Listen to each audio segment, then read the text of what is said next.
الحمدللہ رب العالمین والصلاة والسلام علی سید المرسلین اما بعد فاعوذ باللہ من الشیطان الرجیم بسم اللہ الرحمن الرحیم۔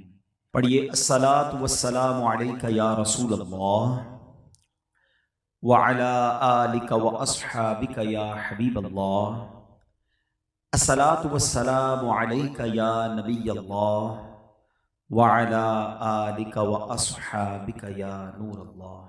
درود پاک پڑھنے کے بے شمار فضائل و برکات ہیں، بہت سارے واقعات فضائل درود میں ملتے ہیں۔ ایک بڑا خوبصورت واقعہ ہے کہ سیدنا عبد الرحمن بن عوف رضی اللہ تعالیٰ کہتے ہیں کہ ایک بار نبی پاک علیہ الصلوۃ والسلام کو میں نے دیکھا کہ پیارے آقا اپنے گھر سے نکلے اور کسی باغ کی طرف تشریف لے جانے لگے، تو کہتے ہیں میں بھی پیارے آقا علیہ الصلوۃ والسلام کے پیچھے پیچھے جانے لگا۔ تھوڑا آگے گیا تو میں نے دیکھا نبی پاک علیہ الصلوۃ والسلام نے کعبے کی طرف رخ کیا اور سجدے میں چلے گئے۔ میں انتظار کرتا رہا، تھوڑی دیر ہوئی اور دیر ہوئی، اور لانگ ہو گیا، سجدہ کافی لمبا ہو گیا۔ مجھے ڈر لگا کہ کہیں نبی پاک علیہ الصلوۃ والسلام کی اللہ کریم نے سجدے کی عالم میں ہی تو روح قبض نہیں فرما لی، اتنا طویل سجدہ۔ تھوڑی دیر بعد نبی پاک نے سر مبارک اٹھایا اور جب آہٹ محسوس ہوئی تو فرمایا کون ہے پیچھے؟ کہ حضور عبد الرحمن۔ کہ عبد الرحمن کیا کام ہے؟ کہ حضور میں آپ کے پیچھے آ رہا تھا اور آپ نے سجدہ کیا اور اتنا لانگ، اتنا طویل سجدہ کیا کہ مجھے یہ خوف ہونے لگا کہ کہیں آپ کی روح قبض تو نہیں ہو گئی۔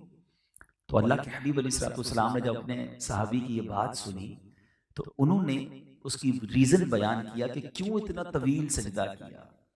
اللہ کے حبیب علیہ الصلوۃ والسلام فرماتے ہیں کہ اے عبد الرحمن، میرے پاس ابھی جبریل امین آئے اور یہ بشارت لے کر آئے کہ یا رسول اللہ صلی اللہ تعالی علیہ وسلم، اللہ پاک فرماتا ہے، جب بھی یاد رکھیے وہ حدیث جس میں نبی پاک بیان کریں اور فرمان رب کا ہو اسے حدیث قدسی کہتے ہیں۔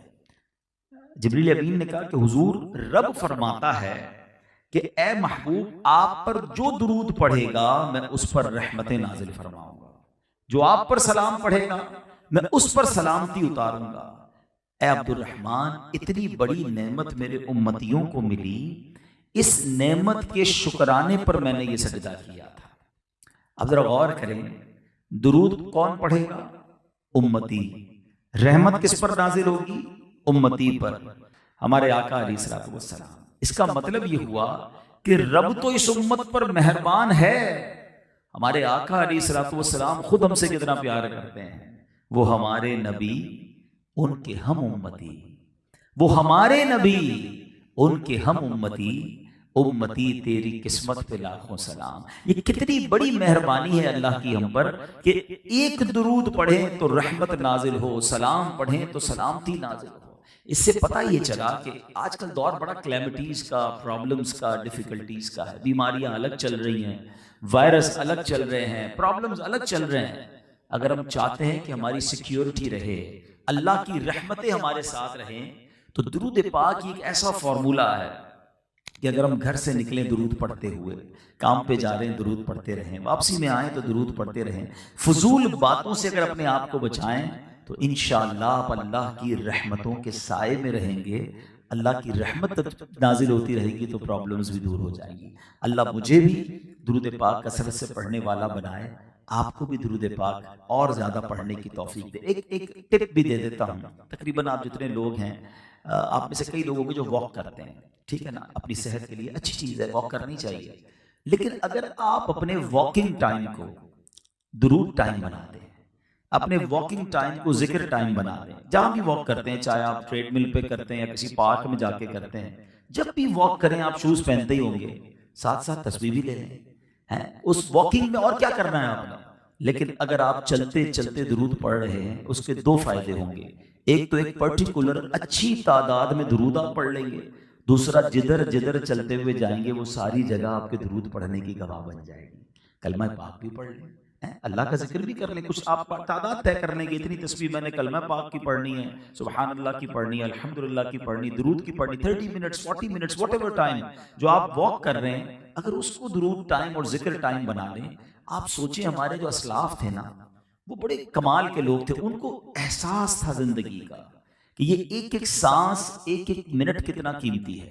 ایک بزرگ کے بارے میں آتا ہے، وہ جدھر سے گزرتے تھے نا اللہ کا ذکر کرتے ہوئے گزرتے تھے۔ ایک بار کسی سڑک سے گزرے، دوبارہ گزرے وہاں سے، تو کسی نے کہا ابھی تو آپ گئے تھے، کہا میں سڑک سے گزرا تھا مگر اللہ کا ذکر کرنا بھول گیا تھا۔ میں چاہتا ہوں میں زندگی میں جہاں جہاں سے گزروں وہاں رب کا ذکر کرتے ہوئے جاؤں، وہ ساری جگہ میرے اللہ کے ذکر کی گواہ بن جائے۔ اور یہ اتنا ایفرٹ لیس نیکی ہے، ذرا مل کر کہیے سبحان اللہ، اب کہیے الحمدللہ، اب کہیے اللہ اکبر۔ کتنی دیر لگی؟ آئی تھنک 30 سیکنڈز بھی نہیں لگے، مگر آپ کو پتا ہے آپ نے 30 سیکنڈ میں کیا کما لیا؟ آپ جتنی بھی بڑی پوسٹ پہ ہوں، آپ کبھی اپنی پوری ارننگ جو بھی آپ مہینے میں کماتے ہیں، چاہے وہ بلینز میں ہو، اس کو کبھی کیلکولیٹ کیجئے گا کہ 30 سیکنڈ میں کتنے بنتے ہیں، تو وہ چند روپے ہی بنیں گے، چند 100 روپے ہی بنیں گے، کیونکہ پورے مہینے کی ہے نا۔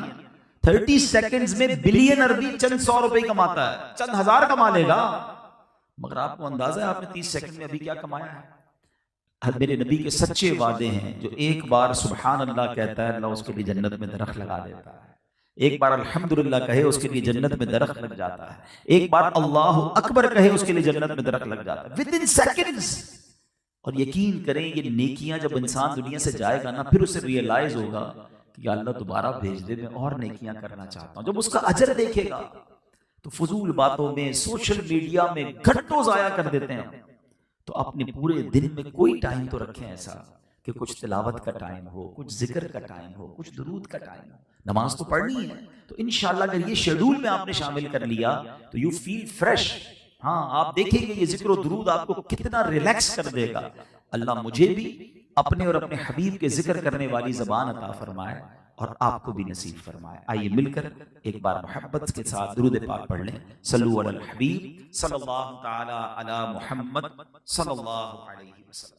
میں نے آج آپ کو دو بہت ہی خوبصورت واقعات سنانے ہیں، اور یہ دونوں واقعات بخاری شریف میں موجود ہیں، حدیث پاک کی سب سے مستند کتاب ہے، اور یہ دونوں واقعات سرور کائنات صلی اللہ تعالی علیہ وسلم نے اپنے صحابہ کو سنائے۔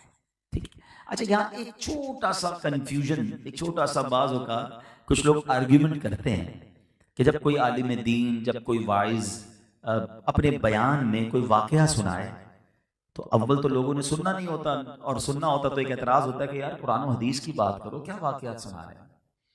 تو شاید انہوں نے خود قرآن و حدیث پڑھا نہیں ہے، کیونکہ قرآن میں 100 سے زیادہ واقعات ہیں۔ سورہ بقرہ کیا ہے؟ گائے کا واقعہ ہی ہے نا۔ سورہ یوسف کیا ہے؟ حضرت یوسف کا واقعہ ہے، بلکہ سورہ یوسف کو تو احسن القصص کہا گیا، بہترین، قرآن کے بہترین قصوں میں سے ایک قصہ۔ It means there are so many stories in Quran, more than 100 قرآن میں واقعات ہیں، اور میں جو آج واقعات آپ کو سنا رہا ہوں یہ بخاری شریف میں ہیں، اور نبی پاک علیہ الصلوۃ والسلام نے صحابہ کرام کو سنائے۔ What is the reason؟ کیوں واقعات سنایا کرتے تھے اور قرآن نے کیوں واقعات بیان کیے ہیں؟ اچھا آج بڑی ٹیکنالوجی کا دور، بڑا جناب ریسرچ کا دور ہے، ان تمام ریسرچ کے بعد یہ بات سامنے آئی ہے کہ ہمارے اسکول ہوں، کالجز ہوں، بچوں کی مانٹنسری بھی ہوں، اگر کوئی بات بچوں کو سمجھانی ہے تو اس کے متعلق پہلے کوئی کہانی سنانی ہے۔ کیوں؟ انسان کی یہ سائیکی ہے کہ وہ کسی سٹوری کے ذریعے، کسی واقعے کے ذریعے بات کو اور اچھے انداز سے سمجھتا ہے۔ تو انشاءاللہ امید ہے آئندہ کنفیوژن نہیں ہوگی۔ بہرحال میں تو بخاری شریف کا واقعہ، اور وہ بھی نبی پاک نے صحابہ کو سنایا۔ بنی اسرائیل میں 3 لوگ تھے، حدیث پاک کا خلاصہ ہے، اور ان 3 لوگوں میں 3 پرابلمز تھے۔ ایک برس کا مریض تھا، برس کہتے ہیں جس کے جسم پر وائٹ داغ لگ جاتے ہیں، پورا جسم وائٹ ہو جاتا ہے۔ ایک تھا جس کے بال ہی نہیں آتے تھے، گنجا تھا، اور ایک اندھا تھا۔ ان تینوں کی اللہ کریم نے آزمائش فرمائی، ایک فرشتہ بھیجا، وہ برس کے مریض کے پاس گیا اور جا کر کہا کہ تمہاری کیا خواہش ہے؟ کہتا بس میری ایک ہی خواہش ہے، میرے یہ داغ دور ہو جائے، میری جسم باڈی بیوٹیفل ہو جائے، بڑا عجیب سا میرا چہرہ ہو گیا ہے، میری باڈی بڑی عجیب سی ہو گئی، اللہ کرے یہ دور ہو جائے۔ فرشتے نے اس پر ہاتھ پھیرا، وہ بالکل کلیئر ہو گیا، ٹھیک ہو گیا۔ اور مال کون سا اچھا لگتا ہے؟ کہتا مجھے اونٹ بڑے پسند ہیں۔ تو اس کو 10 حاملہ اونٹنیاں فرشتے نے دے دی جس میں بچے بعد میں ہونے تھے۔ آگے گیا تو گنجا ملا جس کے بال ہی نہیں آتے تھے۔ کہا تمہاری کیا خواہش ہے؟ ایک ہی خواہش ہے، بال آ جائیں اور یہ بیماری دور ہو جائے۔ فرشتے نے اس پر دم کیا، اس کے بال آنا شروع ہو گئے۔ کہا اور کیا چاہیے؟ کہا مجھے گائے بڑی پسند ہے۔ تو اس کو